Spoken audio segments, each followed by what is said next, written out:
Human existence at risk. Such rewritten or corrected human history would be of utmost importance for human existence. This because in the true cradle of human history and genetics, namely the Amazon forest, literally spread out over 6 million square kilometers, lies the sustainable practices and self-regenerating soils that, if adapted to the modern world and next applied in an action plan, would make us humans thrive as never before and solve, or at least ease, all our challenges. Observation: the Amazon rainforest is just over half the size of Europe. This simply because 1 hectare of soil and similar forest, nowadays, with modern technologies, has 100 times more biomass and thus capacity to produce 100 times more of all what we humans need to thrive.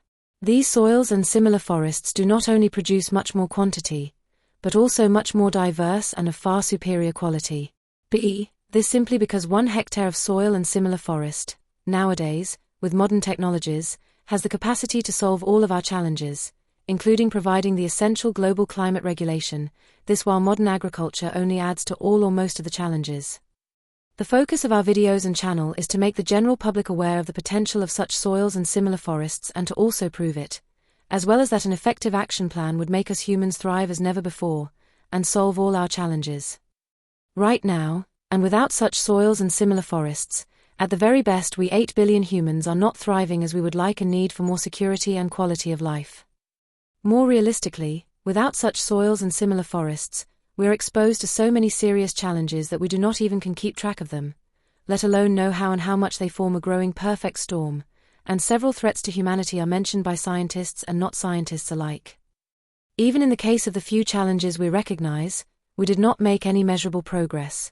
Even so, when we are quite aware of these few challenges we recognize, already for decades now. David Reich avoids using ancestral markers to spare others. At this point, geneticist David Reich does not use the obvious and bias-touted ancestral markers, probably simply because he himself does not recognize ancestral markers as being of his field of expertise, and in a move to protect others, he seems to prefer to suggest something that is not yet consensus, and that he himself voluntarily does not consider in his field of expertise.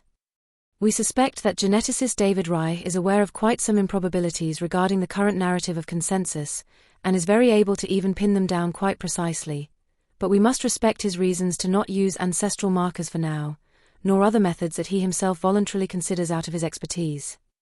Despite all of this, it is geneticist David Reich that scientifically exposed and proved the association between Europeans and Native Americans, this already in 2021, or possibly even long before. Unlike geneticist David Reich himself, we, the authors of this channel, quite often use ancestral markers plus his findings in order to rewrite human history, because until now his findings are the most relevant scientific findings to rewrite human history, and at the same time made freely available to the general public. Geneticist David Reich deserves great credit for making public all this relevant data and findings, and until today, in this regard, his work is not surpassed by any other scientist. There is plenty of, and unedited archaeological evidence that supports out of Americas, including ships and fleets coming from the Americas landing on the European Atlantic Facades, and as far east as the Far East Asia and even Korea. It is interesting to note that the Eurasian expansion of the steppes is associated with landing places, or kind of ports, that for the most part go along the Austronesian expansion and along the similar population Y expansion. This leaves it unclear where most of the bias suspected additional input related to the turnover events comes from. We claim that additional input dominantly comes from the ships and fleets that travel along and in cycles the above expansions, and possibly also from expansions that run over the Arctic, and or along the coasts and rivers deltas north of Eurasia. We claim that there is input from the Americas into Eurasia in the south as well as in the north. We present all these routes in other videos in our channel. These landings places or ports on the European Atlantic facades include the coasts where Ware Cultures and Beaker Cultures installed themselves.